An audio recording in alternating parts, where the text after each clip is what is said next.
What I have found interesting is that I have a lot of clients who tell me, why is it so difficult? Why is it so hard? Why is it so this? Why is it? And I always tell them there are multiple types of calling, but there are things that are of lower callings and there are things that are of higher calling. And if you've been called to higher things, you're going to have a lot more pressure. You're going to have a lot more difficulty in life because things of a higher calling require more of your time, energy, and attention and money and belief. And so when you are being pressed and when you're feeling like this is too hard or too unbearable, just know you've been called to something much higher than the normal person. And that's why that stress level is there.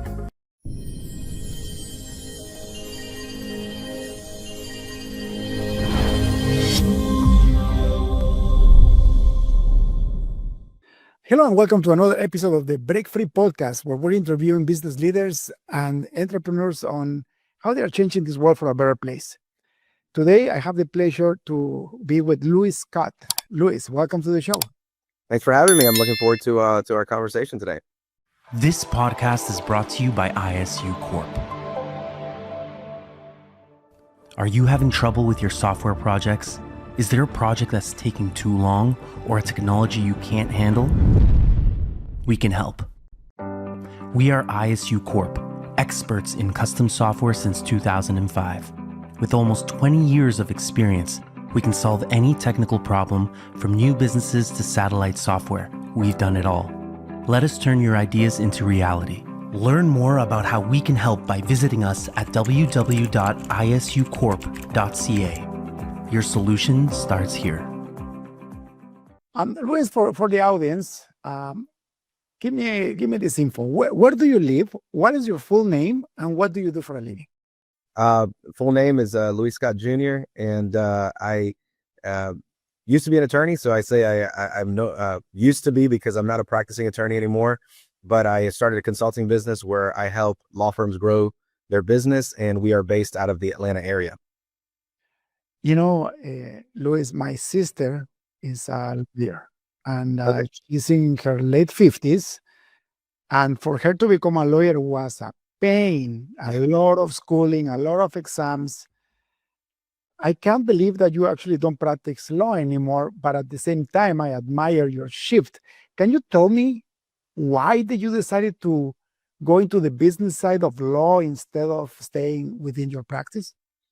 I knew from the very beginning that I didn't want to be a practicing lawyer. I went to law school because I wanted to own a law firm. And that desire came out of a story that happened to me when I was 19, 20 years old. I went to do an internship, and part of that internship was to work with a law firm owner. And when I went to go work with that law firm owner, I saw his lifestyle, not financial lifestyle, but just the fact that he could come in, he could leave when he wanted to, he could go play golf. And I was like, that's what I want. I want to have a business where I can make enough money comfortably that I can do what I want to do with my life. And from then on, I was like, I'm going to go to law school to start and to own a law firm. And so I always wanted to do the business side. And then after having several successful law firms and endeavors, I realized that I really enjoyed teaching, and I like the aspect of teaching other people how to grow and how to achieve success. And so little by little, as I began to make that transition from being just a law firm or a lawyer and a law firm owner to teaching other law firms, and fell in love with that. And I decided to make the career move 100% about a year and a half ago. Okay, so it's fairly recent. Yeah, it was in 2023 is when I decided to leave. So what I love about your story is that first you actually became a practitioner. Mm-hmm. Then after that, you needed to know how to actually grow your firm or the part of the firm that you were working at. And now that you have all this expertise, you're like, hey, I can do this bigger than where I am right now. You know, it reminds me of there is an analogy, right? Like if you buy a fish that can grow up to 6 feet, and you put that fish in a fish tank that is 2 feet, it can only grow up to like 1.5 feet. Yeah. But if you put that fish in the ocean, it was going to grow its maximum potential. So we're as big as are the tank that we're in. Absolutely. Absolutely. Yeah. And for me, there was only so much that I could do with the law firm. Like, yes, we were helping thousands of people, but now I get to help hundreds of law firms that help thousands of people. So when I think about the impact, my one law firm could help, let's call it 4,000 people.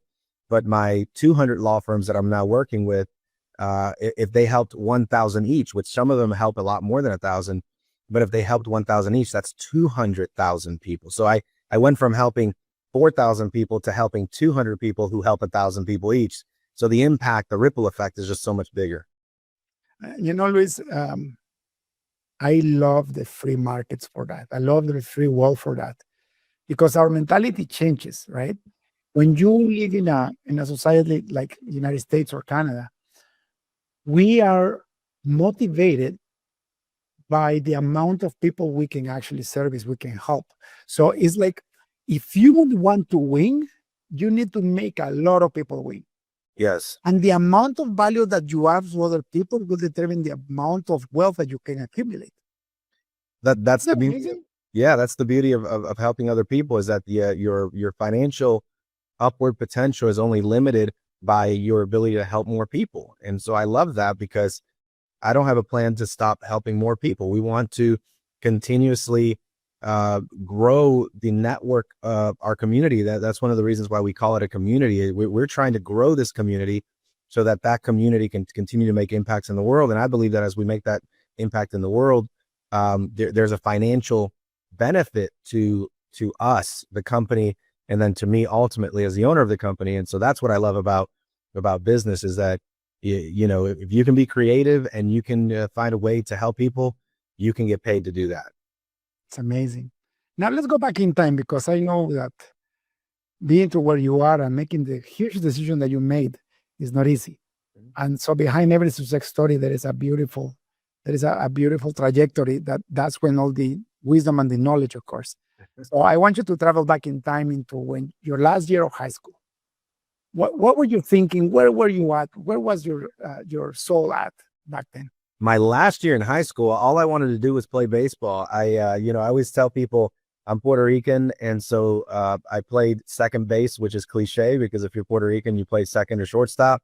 And I just wanted to play baseball. I wanted to be a pro baseball player, and I was on my way to playing baseball in college. I had gotten a scholarship to play baseball in college, and all I could think about was becoming successful in baseball. But unfortunately, I had multiple injuries. I tore my elbow tendon. People call it Tommy John surgery when you have that surgery.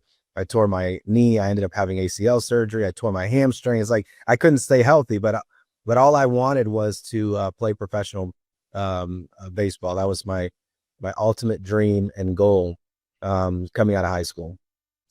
How did you deal with that? Because that's heartbreaking, right?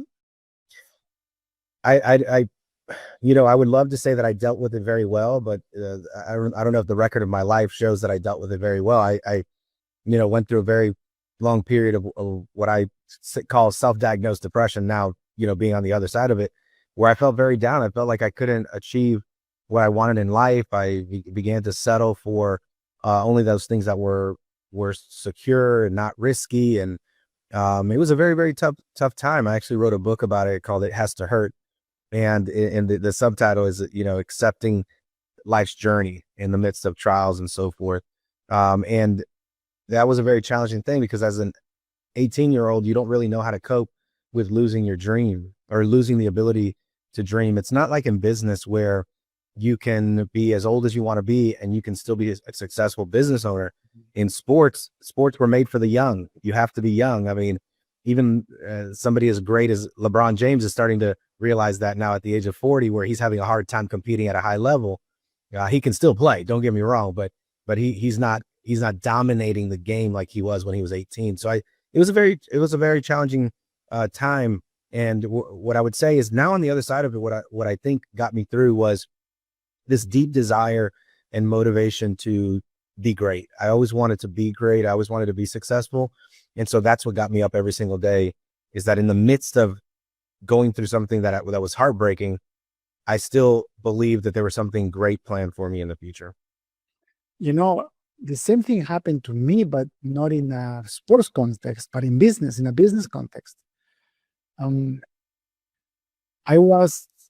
think I was 25 years old when I finished my second degree in university for computer science. But it was just a normal university degree in Canada. See, I came from Guatemala to Canada in 1991.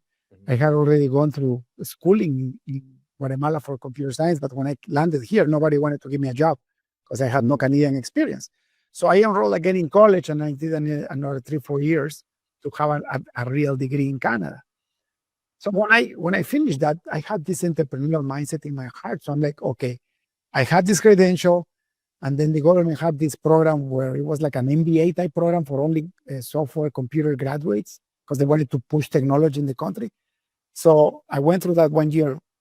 It was like an MBA, right? Like a 1 year with MBA, where I was taught all kinds of business practices, sales, marketing, accounting, human resources. At the end, I had to pass the exam, and I passed the exam.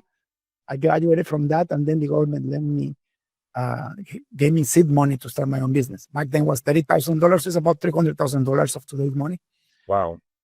And I'm like, okay, I'm an entrepreneur now, and I'm gonna kick it out of the park. And I had so much money in the bank account. I rented a big office. I started buying equipment. And before I knew, half the money was gone. I had no clients. I started knocking on doors. Nobody will give me a chance to write software for them as a consultant because I was just a junior developer in their eyes. So my heart started to break. And I was in a panic situation because my wife was sustaining the family. I wasn't making any money. To make the long story short, I got into building and assembling computers. There was back then, clone PCs were very popular. So I sold, probably 2,000 PCs in a year and a half, and that kept the business running. And I was losing money every time. So because my margin was only 5%. So at the end of my rope, I acquired all this debt. It was maxed out on credit cards. And I had to go back to my faith because my wife was like, she was providing. We had two little kids, and she was taking care of another 3 little kids to make it. I didn't feel man enough. Like I was in a full depression. So I know what you say when that happened. So, but I had always been a Christian. So that led me back to my faith. And I asked, Lord, what do you want from me?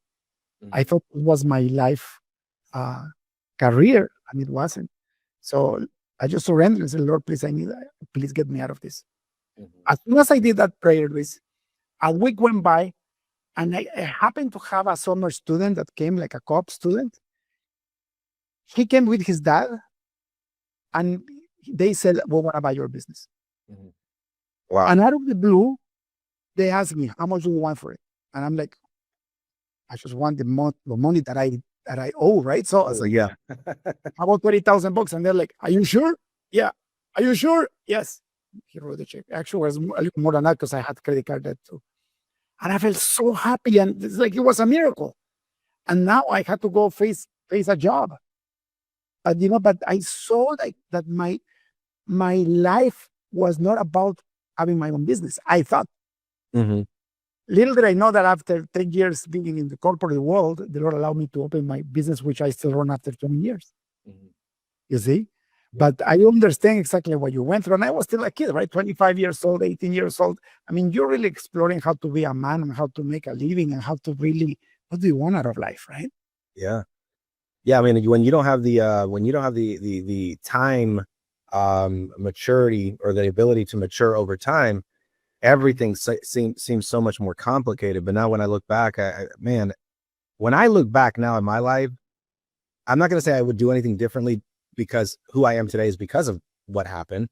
But I have a lot of tips and tricks that could probably shortcut it for my younger self. Like I could probably shortcut a lot of the bad, decisions that I made. I mean, I went into so many business ventures early on in my career. Lost 5,000 here, 10,000 here, 5,000 here. It's like, it felt like every single career path that I would take, I was losing money. But those are the things that actually built my life. That's what made me who I am today. So I can't say I'll do it differently, but it would be cool if you could go back in time and give them, give yourself a quick, tip, like, hey, don't invest 10,000 in that. That guy's a con artist, right? Like that would be sweet. Yeah. So when these life changes happen so radically, either you learn and you ask for guidance on what to do next, or you submerge yourself in depression until some people actually kill themselves. They end up, committing suicide, right? Yeah.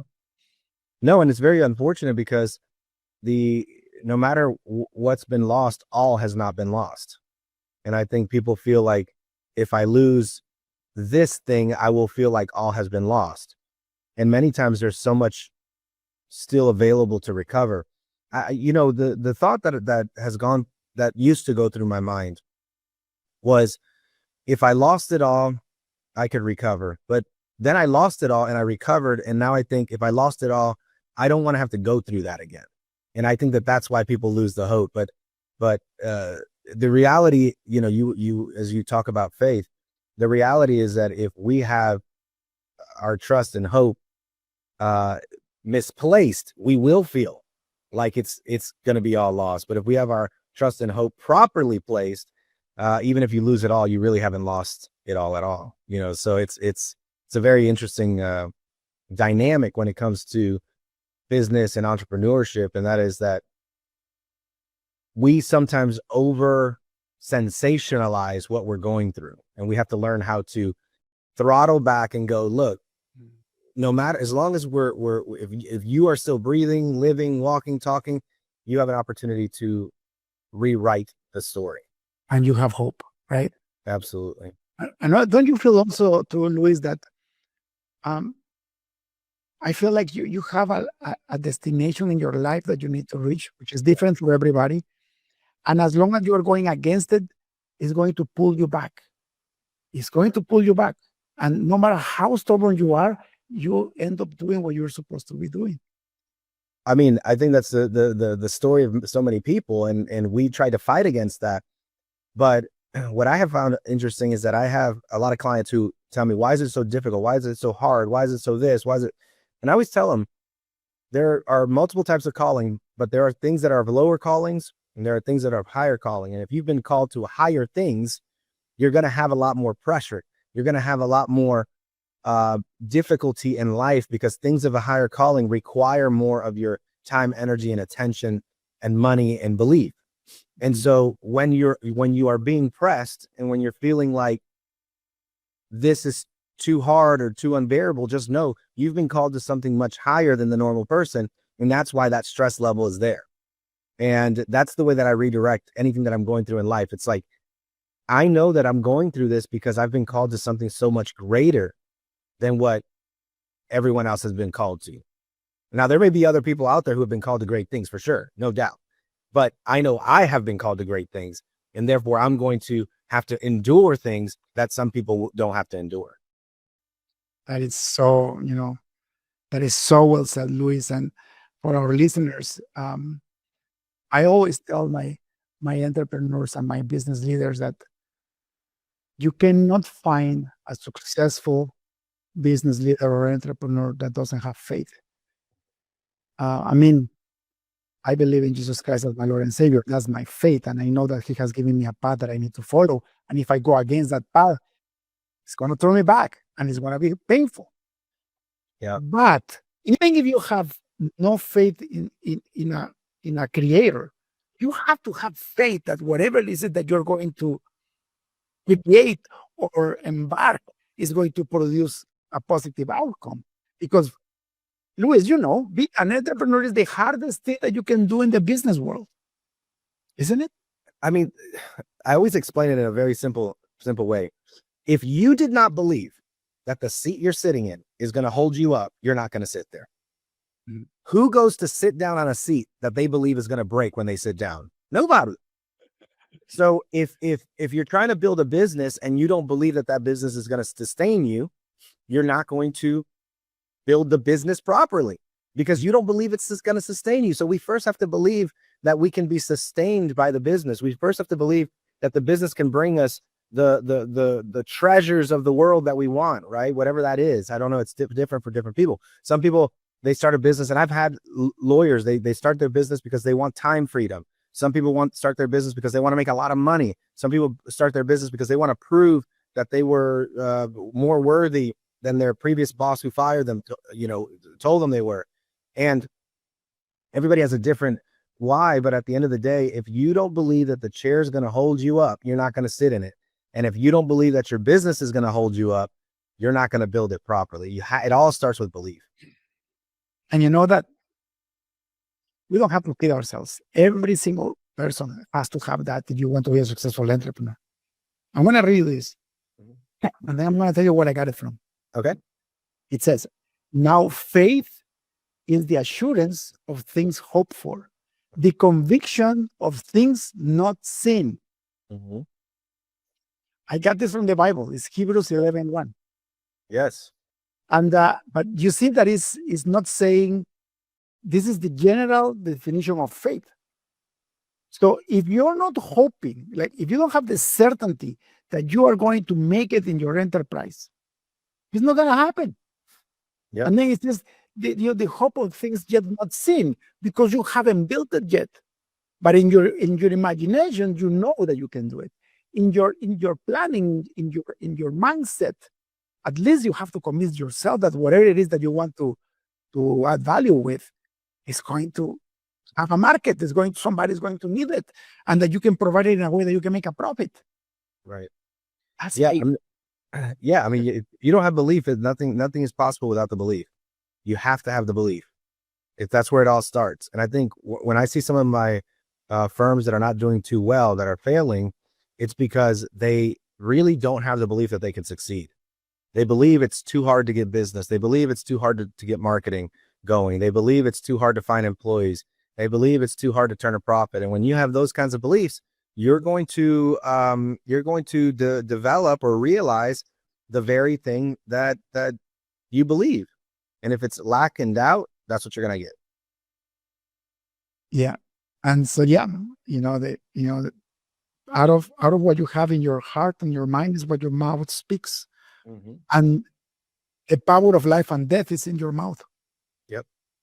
I'm quoting Proverbs again, like it's incredible. So in your case, so you were able to overcome your depression. You were still a kid. You stayed in school, obviously. When is it that you started thinking about law school? I mean, I kind of wanted to go to law school. I felt like I wasn't smart enough to go to law school. After that internship, I knew I was going to go to law school, but I was having a hard time trying to figure out how do I get in, and I was just scared of failing. But I came out of undergrad knowing I was going to go to law school. I waited 1 year. So I came out of undergrad. I worked for a law firm. I then took the LSAT, and I got enough scores to get into the school that I wanted to here locally.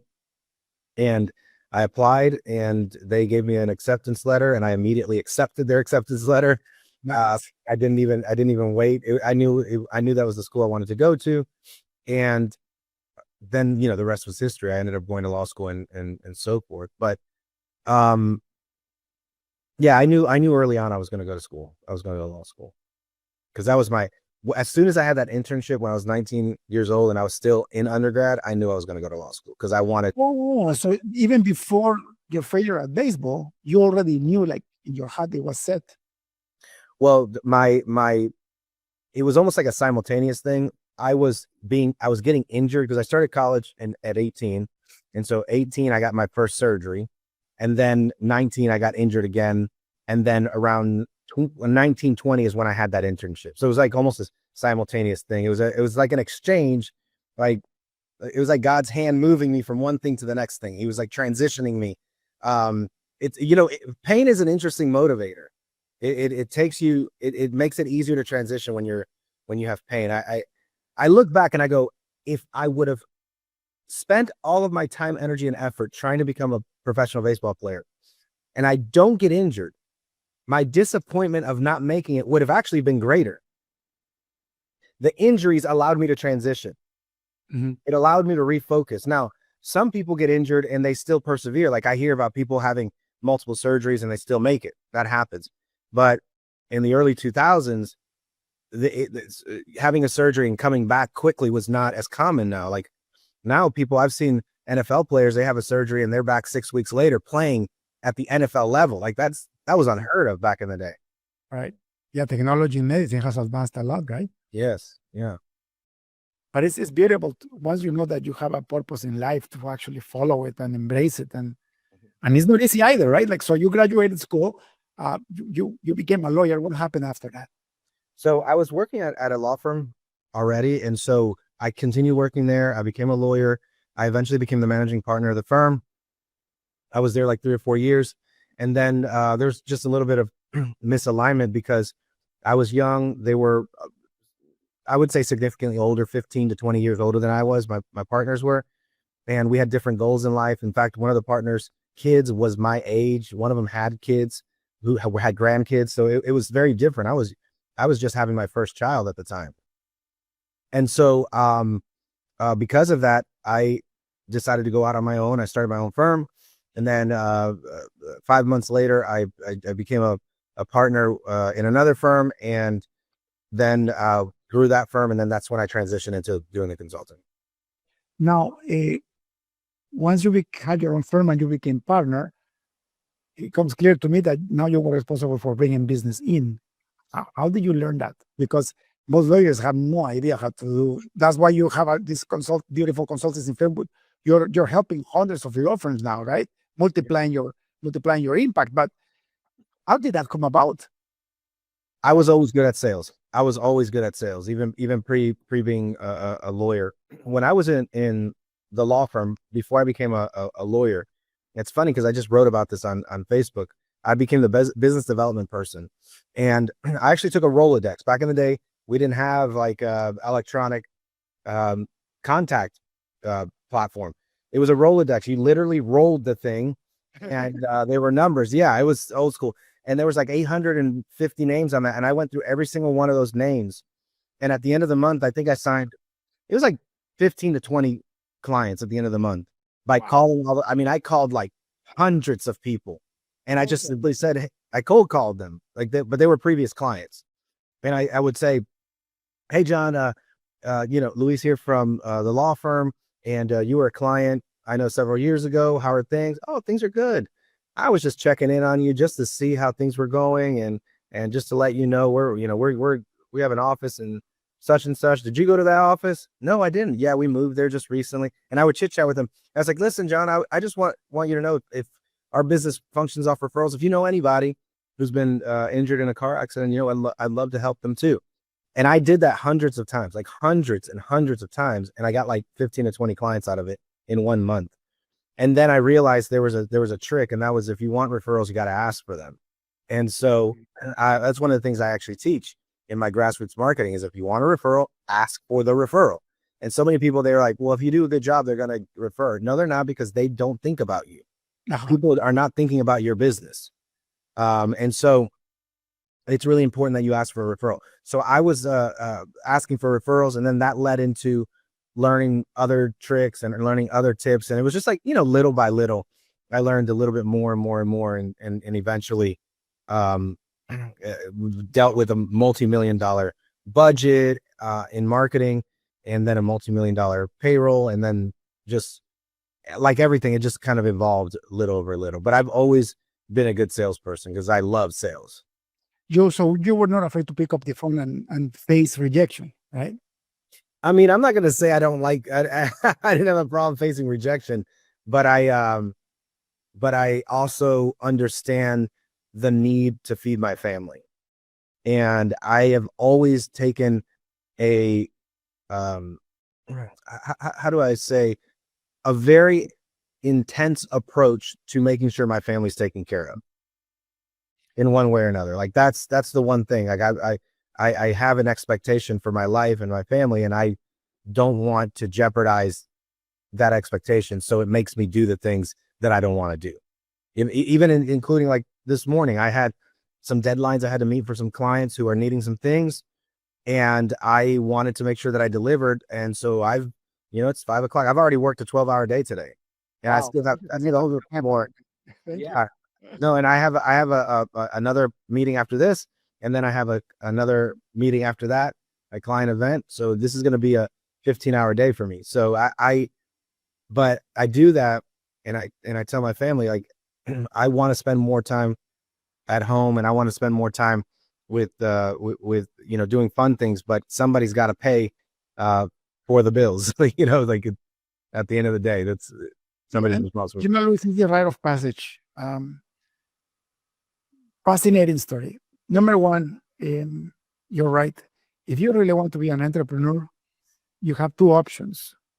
Option number one, you become an expert at operations and you become an implementer Mhm. that overlooks at the company like a general manager. Or you become an expert in sales and marketing and you are the one that goes for the killing and brings the feed home. Yes. Or you can do both, but that's hard. At the beginning, you have to do both if you want to bootstrap yourself, but it's hard, right? So for me, my skill set was in administration. So I'm a software engineer, became software architect, then became manager, director, blah, blah, blah. Then I had my own business. So I really knew how to run an operation from the engineering side. But I had no idea how to sell. And that prevented my growth for 5 years because I was actually only getting my clients through referrals. Only. I will never pick up the phone and call somebody because I was too afraid to do that. Yeah. Well, I got my first client and that client got me another client and then I will go to a networking event. And even that was hard for me, trying to mingle with other business and entrepreneurs. But that's the slow way, right? Not only is this the slow way, Right. I mean, I think it's the slow way because that's one to one, where the fast way is one to many. And I will tell you that part of the reason that I have overcome a lot of things is because I read a lot. And I tell people reading has completely changed my life. I mean, I will read, like, if I need to learn how to network, I will read 20 books on networking in a row. Yeah. Just to get every technique I can. And then I will try to implement. If I need to learn how to sell, I'll read 20 books on selling. If I need to learn operations, I'll read 20 books on operations. Like, that's really what's gotten me over, is like, I'm just a student of whatever the craft is that I want to learn. Yeah. Another beautiful golden nugget. So if people are listening, want to be successful in business and life, you have to apply yourself and acquire wisdom. Yeah. Because somebody out there has done what you want to do. Especially now in the information age. I mean, everything is on the internet. I read over 100 business books myself. But at the beginning, I was actually doing paperback reading before I realized I could go to the gym and do Audible. Yes. Just listening. And then when something was important that I could apply in my business, I would stop and write it down and then implement it. Right. You know? And I'm not an auditory learner, so I have a hard time with the audiobooks because I'm one of those type of people that I start listening to a book, and then when I realize I'm listening to the book, it's like 25 pages in, and I was like, what in the world just happened? I missed so much of the book. But I do tell people, if you have a hard time reading a book, like the hardcover, go put an audiobook. Saturate your mind with what you want to be an expert in. And I am I don't know how to describe, but I get very, very focused. Like, for instance, I had a dream of flying a private jet, but I was also simultaneously very scared of flying in these little planes. So I went and watched, I kid you not, 1,000 hours of private jet videos on YouTube.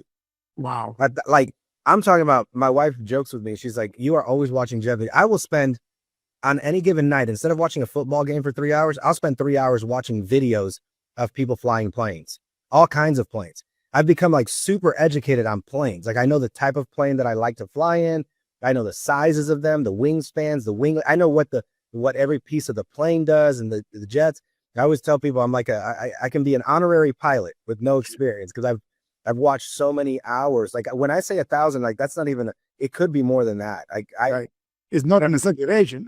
No. And the thing is that what that did was that it made me extremely confident that about flying, and I don't worry about turbulence anymore. Like, so people get so scared about turbulence. I sleep right through turbulence because it's part of the flight.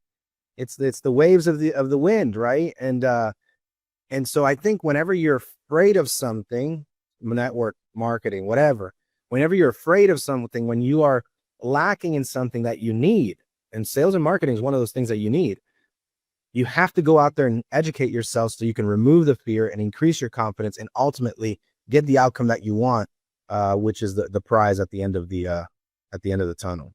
And I say this, especially if you want to bootstrap. So me, after my first failure in business, I mean, thank God it wasn't a failure because I didn't have to go bankrupt, right? Like, the Lord sent me somebody to buy my business for the money that I owed. But the second time that I did it after 10 years of business experience, I said, I'm going to bootstrap this. So especially if you want to bootstrap your own business, you have to learn the stuff that you don't know, and you have to implement, because you don't have the money to hire an expert. Now, once your business is up and running and you have some revenue you can afford to invest, now you can go and hire somebody that already knows what you want to do, and maybe they can do it a lot better than you do because they're experts at it, and you rather do other things. So then you start the art of delegation, and that's how you actually scale a business that is successful, right? Absolutely. Yeah. I mean, I think the secret weapon for somebody starting a firm brand new is to find one or two people you can delegate to, who can really take what you need done and make it better. Because if you can do that, you're going to add fuel to the fire. And another thing that I must say is that the 15-hour days, I did it. Everybody that I know that is self-made millionaire entrepreneur, they did it. The problem that I had with me is that I got addicted to it. So I was so afraid that I was not going to make it that I overdid it. I mean, like, once the business was stable after 3-4 years, I kept doing it because I got addicted to it. Right. And that robbed my time from my kids, my wife, and I had a big problem after I almost got divorced because of that. So that doesn't mean you don't have to do it, though, especially when you're bootstrapping the company. So at the beginning, if you guys are listening, if you want to jump into business, it's better if you are not married yet. It's better if you're a single person, because I have friends that started single, and it was amazing, right? Because you don't have the burden of also taking care of your family, which is number one priority, to be honest with you. But after you pass through that rite of passage, you have to be disciplined and delegate. Yeah. So you can go back to your family. So, like, with my wife, we made a contract. A verbal contract. I told her, she actually told me, I give you 5 years to retire me. So she was, again, sustaining the family, right? It's the second time. Right. I went into business. Now she had a professional job. She was a database analyst. And she was maintaining the mortgage. So I was doing this enterprise again. So she's like, I give you. And sure enough, from year 5, I retired. I hired her back to my business. She started with 20 hours a week. And then the next year did 10 hours a week. And then before, I never came back, right? Yeah. No, she's part of the board of directors. I know she ain't a lot of value, but my point is, make a contract with your family saying, I need 3 years. And whatever it is, right? Will you do this with me? And we'll have to figure out with the kids what to do. Because otherwise, you're just going to end up with a divorce. Who wants that? Like, why would you want to be a successful entrepreneur with strange wife and kids, right? Yeah, no, I totally agree with you. And I think that if you are, if you are going to choose the grind lifestyle, you have to put some sort of boundaries around it. For me, fortunately, as funny as this is about to sound, I don't really like working that much. I do it out of necessity. I'm not scared of work, and I do it because that is what it's required to live the life that I want, and the life that I want to provide for my family. But as soon as I don't have to work, like if I have a call until 6, at 6 o'clock and 10 seconds, I am out the door. I am not the type of person that will stay an extra hour to find things to do. So I think that has been really good for me. And days where I don't have meetings, I don't go to work. I don't do anything. And I make sure I take, 5 weeks, 6 weeks of vacation every year. Because to me, it's important that the shareholders of my business, who are my family, they get the benefit of the business being successful. Beautiful said. Well said. And that's also tells me that you also don't care about the exponential material wealth that could bring keep working 15 hours a day, 20, like 30 days a month, 12 months a year. Because yes, you will get more, but the price to pay is your family. Yeah, I mean, and I also, I think there's a lot of things about me that I feel like, looking back, have been great qualities. Like, for the one of the things is, I don't put a high value on material things. Like, my gifts are not my love language. So material things, I mean, my wife has to get me to buy shoes or buy clothes or anything like that, or buy anything nice. Like, almost everything that I have nice has been purchased by somebody as a gift for me. And it's not because, it's just, that's not the thing that I value. And so I don't search for those things. Now there are things that I value that are very pricey, as my wife will remind me, but it's not like, the material like jewelry and bags and all that stuff. It's more like experiences. Like I love travel experiences. So that's something you can bring into your family life, which I had the ability to do this past Christmas, where I took everybody to Disney and we did a VIP tours and where we had lines. That was awesome. So that's what I do it for, is because I want those experiences. Beautiful. Luis, more than 40 minutes have gone by already. What an amazing podcast. Thank you so much for your wisdom. I will ask you one last question before we finish it. If you had access to a billboard in front of the busiest highway on earth, what would you write on it? Wow. If I had access to a billboard in front of the busiest highway on earth, I would probably write, "You deserve better." Because I think people settle for what they feel like they deserve. And I think when you really tell somebody they deserve better, they start reaching for something new. And also, your brain plays tricks with you. And we go back to faith. They don't believe that they can do what the Lord has put in their heart to do. Yes. And then they live a mediocre life, and they know they can do better subconsciously, and it's bothering them, but they rather do the rat race, or they rather be stuck on whatever they are in life to be stuck, because they are comfortable. And they are so afraid to take the step of faith, so that whatever they already have will be lost. And that's a sad way to live. Yeah. If you have the calling. Because I know people that are, they are perfect to where they are. And, for example, the employees of my company, they are amazing. And that's their life purpose. They thrive there. Yeah. But if you have a calling and you deserve better, go ahead and take a leap of faith. You only have one life to live. That's Even it. if you fail, you won't have the regret saying, I could have tried that, and maybe it wouldn't be good, right? Right. I agree 100%. Don't live a life less than what God has ordained for you to live. Amen to that. Luis, thank you so much. People like to hire your firm or find more about you. Where can they find you? So they can go to my website, luisscottjr.com, LuisScottJR.com. Wonderful. Luis, thank you so much. God bless you, and have a beautiful rest of the week. Thank you. You too. That's all for today's episode of the Break Free Podcast. Head on over to iTunes and subscribe to the show. Starting your own business can be tough, but it doesn't have to be. Visit davidmansilla.com to pick up a copy of the #1 international best-selling book, Breaking Out of Corporate Jail. Expand what you consider to be possible and reach your full potential. And join us on the next episode.